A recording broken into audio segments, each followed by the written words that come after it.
আমার 5-5.5 বছর বয়স হবে। এবং সেখান থেকে ওনার একের পর এক সিনেমা, যে সিনেমাগুলো দেখেছি প্রত্যেকটা সিনেমাই প্রায় আমার জন্মের আগে রিলিজ হয়েছে। এবং ব্যক্তিগতভাবে আমি ওনার কাজ এবং ওনার যে বাংলা ইন্ডাস্ট্রি এবং সিনেমার প্রতি অবদান, সেটা স্বর্ণাক্ষরে আগামী কয়েকটা শতাব্দী জুড়ে লেখা থাকবে। এবং আজকে যে মূলত আমার আশা, আমাদের রাজ্য সরকারের তরফ থেকে 15 বছরে আমাদের যে গৌরবোজ্জ্বল 15 বছর উন্নয়নের কর্মসূচি আমরা গত 15 বছরে করেছি বা কর্মযোগ্যগুলো হয়েছে বিভিন্ন ক্ষেত্রে, সামাজিক সুরক্ষা থেকে, স্বাস্থ্য থেকে, শিক্ষা থেকে, পরিকাঠামোগত উন্নয়ন থেকে, পর্যটন থেকে, কৃষি থেকে, তার একটা বিস্তারিত খতিয়ান আমি রঞ্জিতবাবুর হাতে তুলে দিয়েছি।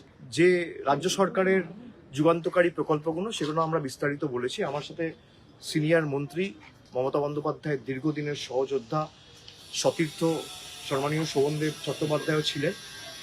আমাদের বিস্তারিত আলোচনা হয়েছে এবং আমাদের যে কর্মসূচিগুলো আমরা করেছি সেগুলো নিয়ে আমি রঞ্জিতবাবুকে অবগত করেছি এবং উনি খুব অ্যাপ্রিসিয়েট করেছেন।